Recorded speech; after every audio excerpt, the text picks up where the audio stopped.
Welcome to this explainer. Today we are stepping into the dojo. Think of your upcoming Cambridge Computer Science exam not just as a test, but as a battlefield. And you need to be the last samurai. Ancient warrior wisdom meets modern exam strategy. We are mastering a cornerstone of the Cambridge AS and A-level computer science syllabus, specifically syllabus 9618, but these strategies absolutely slice right through 0417, 0478, 0983, 0984, and 2210 as well. Today, we're taking a laser-focused look at a topic that strikes in almost every single examination series: interrupts and their possible causes. But listen, we aren't just going to look at the dry theory. We're going to look at exactly what the examiners are searching for when they grade your papers. I want you to imagine two students we see every year. First, there's Alex. Alex is the kind of student who overloads every answer with raw computer science facts, just swinging wildly, but with zero analysis. Then there's Sam. Sam rushes in, misses the core command word requirements entirely, and leaves massive points on the table. If we put their answers side by side right now, they'd both be covered in red pen marks. Let's dive in, grab our strategic blades, and learn how to slice through these questions with absolute precision. Take a second to read this direct alert from the examiners themselves. Students lose marks by not showing working. This brilliantly highlights that our goal in these exams isn't just magically arriving at the right final answer.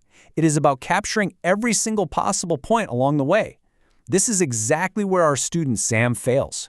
By rushing the command words, Sam misses the opportunity to show the process. Your methodology is just as important as your conclusion, and those method marks are your ultimate safety net when dealing with complex computer systems. Think of method marks as your armor. Even if your final strike misses the exact target, the discipline of your technique still scores your points. Here is our path to mastery today. First, core principles. Second, the procedural framework. Third, critical analysis techniques. And finally, examiner warnings. We're moving fast, so stay with me. Section 1. Core Principles. Let's build our foundation. Analytical depth is absolutely greater than superficial breadth. This is the exact trap Alex falls into. For you, this means academic benchmarks in Cambridge 9618 demand structured reasoning. You cannot just memorize a dictionary definition of a timer interrupt or a software trap and expect top marks. The assessment framework heavily prioritizes deep, analytical understanding over a shallow, broad memorization of terms. You need to be able to explain exactly why a hardware fault forces the CPU to halt its current program, rather than just stating that it does. You have to understand the why and the how, not just the what. To achieve that required depth, your answers must hit three distinct cognitive domains. These are your three targets. First, knowledge and understanding. Do you actually know the fundamental difference between a hardware interrupt and a software interrupt? Second, application. Can you apply that knowledge to a specific scenario, like a network printer suddenly running out of paper mid-job? And third, analysis. Can you explain the cascading effects of that interrupt on the CPU's fetch-execute cycle? For instance, you absolutely must be able to articulate exactly how the current registers are pushed to the stack to save the system state before the interrupt service routine is loaded. You need to hit all three of these targets to truly succeed and prove your mastery. Section 2. The procedural framework. Time to reveal the ultimate strategy. This is the true strategy reveal.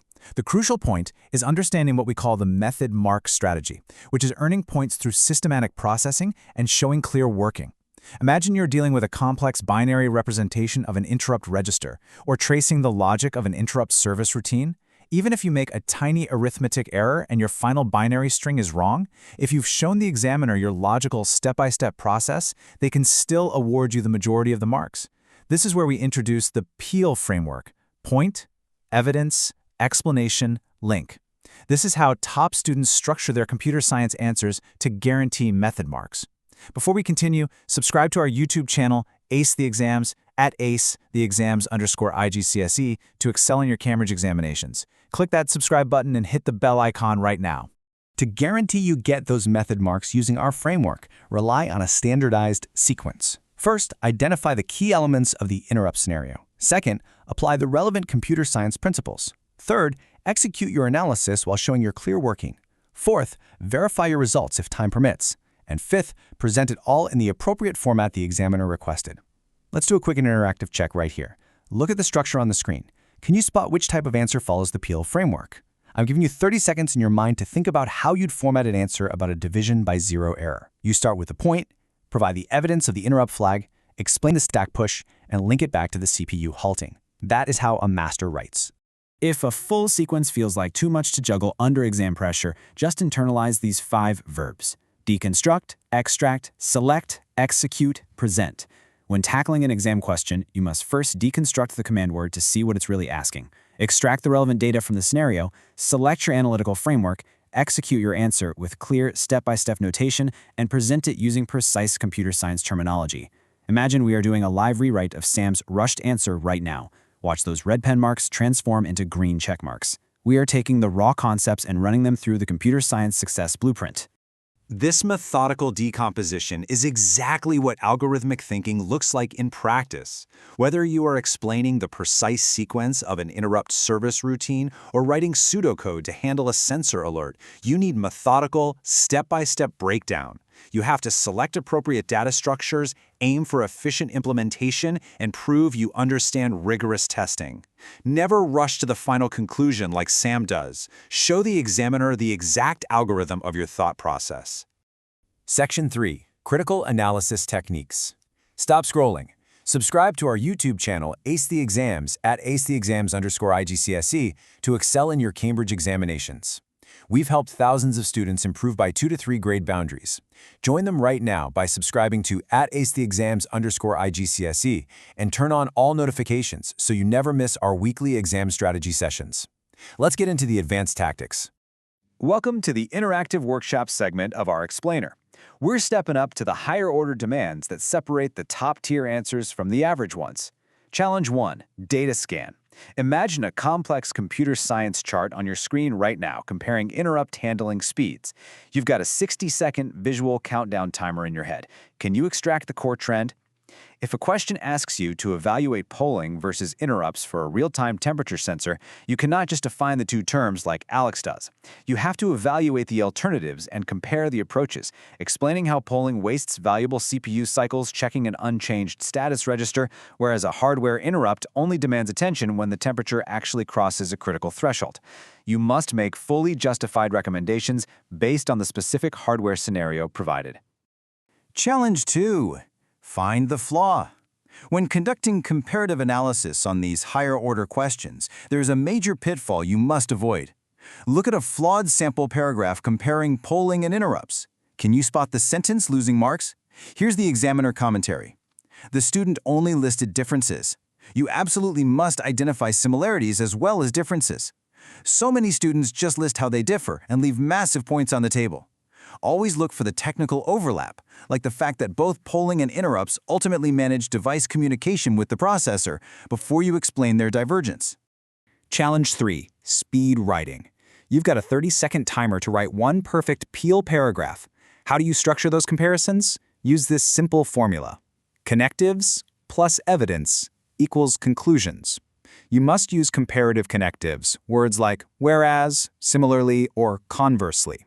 Then, support every single comparison with solid technical evidence. For example, whereas polling actively consumes continuous processing time, interrupts allow the CPU to execute other tasks until an event occurs.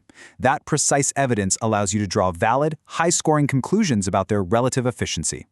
Section 4. Examiner Warnings. Let's look at the ultimate pitfalls so you don't fall into them. We are now looking at the complete computer science answering system. Here are the 3 rules that guarantee top marks, derived directly from the top 3 mistakes in the principal examiner reports. Number 1. Confusing cause and effect. This means you need command word decoding. Do not confuse a divide by zero error, which is the cause, with the CPU triggering the interrupt handler, which is the resulting effect. Number 2. Forgetting boundary conditions and edge cases. Always check the absolute limits of the system scenario. Number 3. Answers lacking specific context. This is where you need Peel framework application. A generic memorized answer about an I/O interrupt will score incredibly poorly if you don't link it directly to the specific external hard drive or keyboard mentioned in the prompt. Anchor your knowledge to the battlefield in front of you. To avoid confusing causes and effects under the immense pressure of the exam hall, the examiners suggest a very practical memory hack: mnemonic creation. Create your own acronyms using the first letters of key terms to lock the sequence of events firmly into your memory. This is your cheat sheet recap. You need to remember the precise order. how the program counter is saved, how the status registers are pushed to the stack, how the interrupt service routine is loaded, and how the original state is ultimately restored. Build a mnemonic for that sequence, manage your time management matrix properly during the exam, and you will never freeze up on an interrupt question again. Your mark potential progress bar is hitting 100% right now. Students who implement these computer science strategies see an average improvement of 2 grade boundaries, but only if they practice consistently with our weekly videos. Here's your final reminder. Subscribe to our YouTube channel, Ace the Exams, at @acetheexams_IGCSE to excel in your Cambridge examinations. Subscribe right now to @acetheexams_IGCSE and click that bell. Don't let another exam pass you by. The ultimate hack is turning this methodology into muscle memory through past papers. I'll leave you with this final provocative thought. Are you just relying on memorized facts like Alex, hoping they randomly fit the exam prompt? Or are you actively building an evidence-based procedural framework to capture every single method mark available? Drop a comment below with your target grade for computer science and the biggest challenge you're facing. Our team responds to every comment. Like and share this video with a study partner. Ace the Exams. Your Cambridge success starts here.